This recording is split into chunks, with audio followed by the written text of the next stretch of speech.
I acknowledge the Yolngu people of East Arnhem as the custodians and wisdom keepers of the land where I'm privileged to currently live, work and create. I pay my respects to the elders past, present and emerging.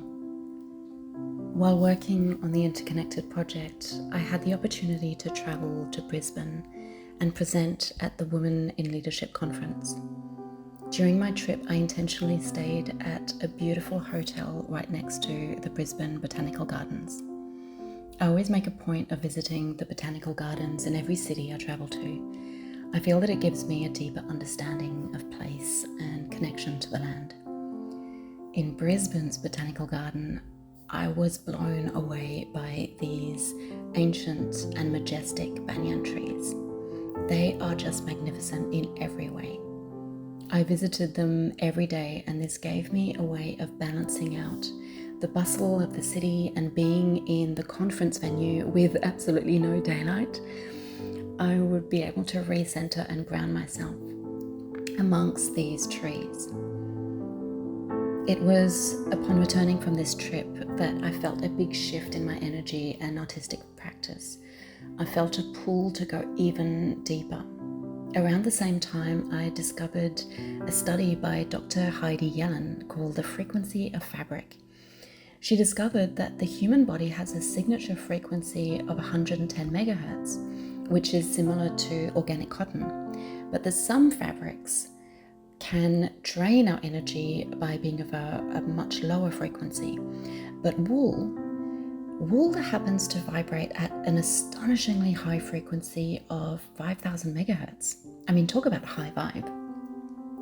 This confirmed to me what I already could feel intuitively, that wool was the textile that was most conducive to the work that I aspired to birth into the world. I wanted to create pieces that not only looked elegant and warm, but also made people feel and therefore behave in a more conscious way.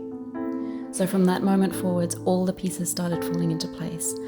One day I was walking here in northeast Arnhem and came across a really long piece of wood that was just lying there next to the path. And I could feel like nature was calling to me and saying, "Hey, do you want to play?"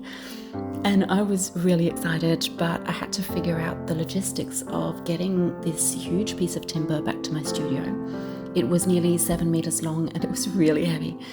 I had to cut it down, but I kept one section as long as I could handle, and it fit perfectly along my studio wall, reaching nearly 3 meters long. And this piece became the support of what was to become Mother Tree over the course of 4 or 5 months. Most mornings I went on a long walk and spent time observing the banyan trees around town.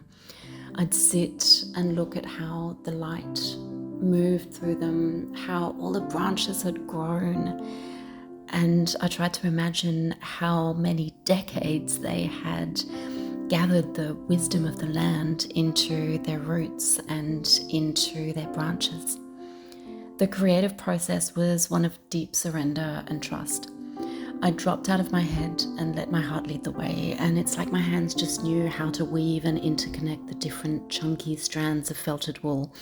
It wasn't planned, it simply unfolded, and it was the most divine and beautiful process.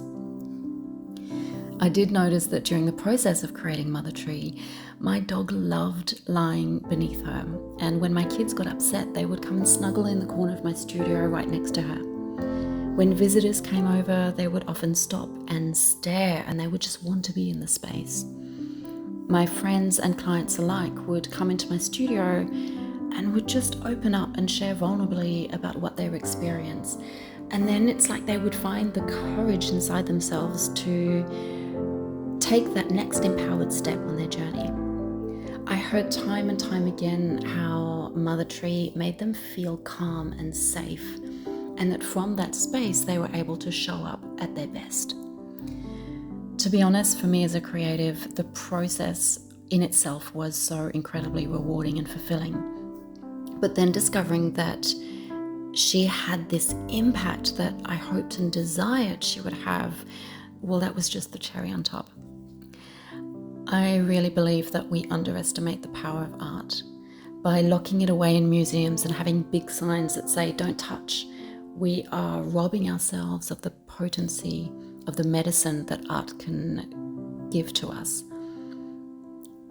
I envision a world where we value creativity and integrate art into all living spaces.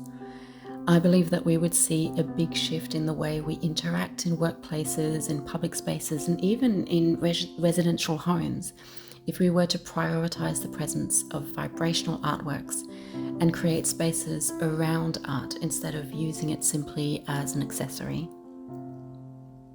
The name Mother Tree was inspired by the wonderful work of Suzanne Simard, who researched and identified the interconnection and complexity of plant communication. And this large-scale installation is an exploration of how spaces and people can be positively influenced by vibrational art.